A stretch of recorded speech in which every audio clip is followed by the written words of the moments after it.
De onde vem o dinheiro do Flamengo? Vamos ver agora como o clube deixou de ser devedor e se transformou em potência. Quem vê esse Flamengo vencedor, rico, dominante, geralmente se pergunta: de onde vem esse dinheiro? Não tem muito tempo que a situação financeira era crítica. O clube da Gávea estava sempre no limite do risco quando o assunto era grana. O que está acontecendo aqui no Flamengo é exatamente o seguinte: acabou o dinheiro. Não tem dinheiro. Essa frase de Márcio Braga, ex-presidente do Flamengo, escancarou em 2009 o que se passava nos bastidores. O rubro-negro estava afundado em dívidas.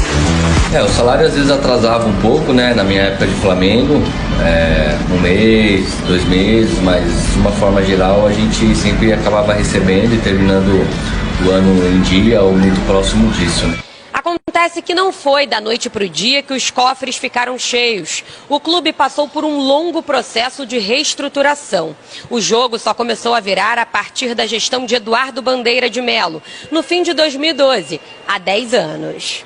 Esse processo de saneamento das dívidas foi um processo que durou muito tempo, né? No início a situação era catastrófica, mas a torcida do Flamengo, eu agradeço muito a ela, teve que sofrer, se sacrificar aí por 4, 5 anos. É um projeto de rubro-negros bem-sucedidos nas suas carreiras profissionais, inconformados, né, com umas poucas partes das nossas vidas que não andavam direito, que era, né, o nosso time de coração. E nós começamos a nos organizar bem antes da eleição. Nós chegamos a participar de uma eleição ciente de que íamos perder, para conhecer o processo. Eleição garantida, a missão era reduzir as dívidas e aumentar a receita. A gente estimava uma dívida entre 750 e 830 milhões à época, em 2013. Corrige, sabe onde é que vai dar isso agora. Quando a gente contou o dinheiro, quanto é que tinha para receber no ano, tinha 180, 150 milhões para receber. O patrimônio líquido era negativo em 450 milhões. Estado de terror e pânico. Nós temos que nunca deixar de ser grande, de mirar o grande e reconhecer a nossa grandeza interna.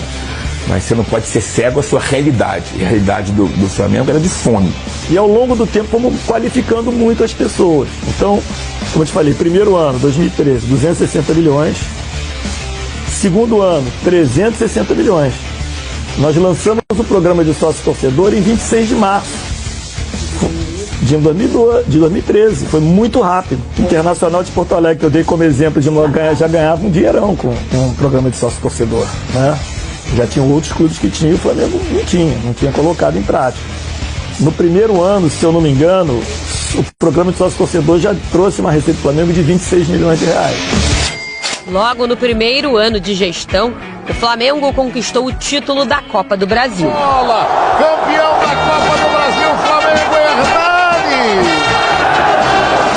A gente conseguiu conquistar um título e não fazia parte do nosso planejamento. Você não imaginou que ia ser campeão da Copa do Brasil? Isso realmente não fazia parte, né? A gente teve um planejamento de 10 anos, que a gente conseguiu fazer em 6. É bom lembrar que a fama dos cariocas no mercado era ruim.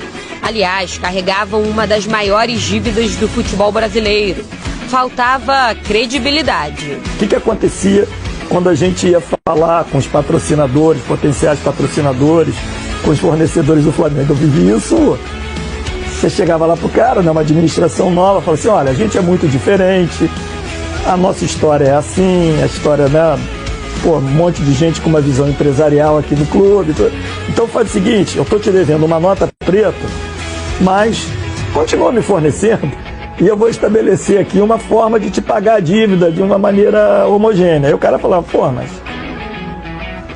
mas tem que me pagar. Eu falei: não tô dizendo que eu vou pagar, mas eu não tenho dinheiro agora para te pagar. Fundamental foi recuperar a credibilidade do clube, recuperar a dignidade do clube e dar exemplo para os 40 milhões de torcedores. Você usa aí competência técnica, muita transparência, muita integridade, impessoalidade, nenhum tipo de privilégio, ninguém contrata parente. Ou seja, o Flamengo tinha que ser tão eficiente quanto a melhor empresa privada e tão transparente quanto a melhor empresa pública. Por pelo menos 3 anos, o futebol pagou o preço por isso. O torcedor sonhava com grandes contratações e sofria com os resultados esportivos. O primeiro sinal de que o trabalho daria frutos foi com a chegada de Paulo Guerreiro, em 2015. Ali, o Flamengo começava a mudar. Para o mercado em geral que dizia, o Flamengo, o que adianta ter um clube organizado e pagar salário em dia se não ganha nada? A gente trouxe Guerreiro, uma contratação de impacto, efetivamente, né? E a gente conseguiu, o Guerreiro veio através de um equacionamento financeiro, a gente fez uma CCB, foi um produto financeiro que a gente fez para trazer o Guerreiro. E acho que o grande marco, talvez tenha sido até a inauguração do CT profissional, né? Que realmente foi um momento em que a gente disse, olha, o Flamengo efetivamente está apostando na sua infraestrutura, está apostando na sua base. Mas acho que a vinda do Guerreiro foi essa, como diria o Bruno Henrique, essa mudança de patamar, né?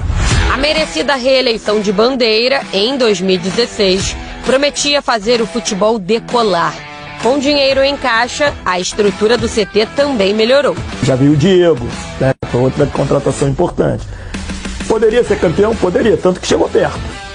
Mas a rigor não dava para ser. A grande contratação daquele ano foi o meia Diego Ribas. Em 2017, Everton Ribeiro, Diego Alves. Em 2018, Vitinho veio como grande esperança. E a gente pôde já ter no final assim uma certa folga naquela situação catastrófica do início. A base, que também é uma fonte importante de renda, passou por mudanças. E foi de lá que saiu uma das maiores transações, com a venda de Vinícius Júnior para o Real Madrid por 45 milhões de euros. Nós fizemos um mapeamento lá com o Biazorra, nós pegamos os 300 melhores jogadores brasileiros, entre 25 e 28 anos, e fomos tentar descobrir onde eles nasceram e onde eles foram formados. Quando nós vimos onde a maioria dos clubes que formavam bem, onde tinha uma coincidência alta, nós fomos procurar aprender lá, com humildade. E onde é?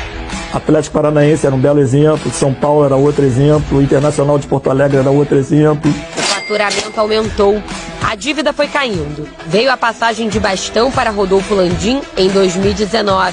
O ano mágico. Novos dirigentes, mas a mesma mentalidade. Agressivo no mercado, o Flamengo trouxe 9 nomes de peso para aquela temporada. Gabigol, Arrascaeta, Bruno Henrique, Felipe Luiz, entre outros. Depois de 38 anos, o clube voltou a conquistar uma Libertadores. Depois de 10 anos, o Brasileiro. Virou o time a ser batido. De 2019 para cá, foram 11 conquistas. Um faturamento de mais de R$1 bilhão. De devedor à potência, o clube quer mais. Disputa no início de fevereiro, pela terceira vez, o Mundial de